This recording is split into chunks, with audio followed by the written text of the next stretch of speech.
No takže byť a či nebyť. No povedz. Ale ešte predtým, než odpovieš, sám seba sa spýtaj.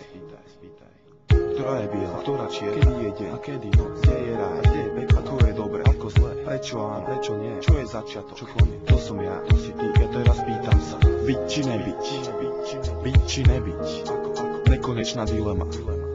Presne tá, ktorá je tu odjak živá, prežíva aj naďalej v nás nájsť dôkaz. Zára za čas objaví hlas, ktorý zahalí ťa otázkou. A to je sieť, z ktorej cesty späť nie. Ty preto odpovedáš a podľa odpovede dostávaš karty a hráš. Smer si vyberáš, pričom priama a široká je cesta.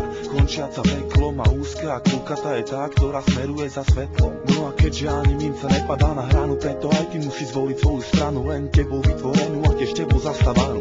Pretože každý z nás sám si je tu súdu strojcom, života tvorcom a myšlienok vládcom. Druhý môže ti byť radcom alebo zradcom, pretože tu každý má to svoje, no a väčšinu absolútne nezaujíma tvoje. To sú presne tie zdroje, kvôli ktorým život predstavuje neustále boje. A to nejsú iba moje paranoje, ale obrovské blúdisko, východisko blízko, ja neopustím boisko.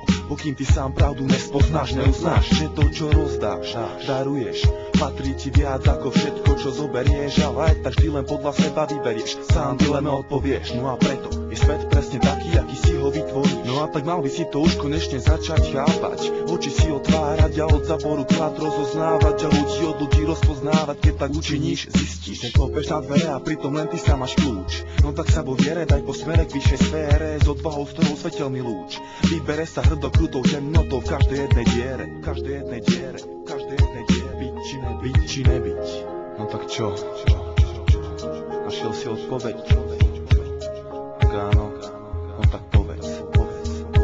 Kde je vlastne rozdiel medzi tebou a mnou, medzi svetlom a tmou?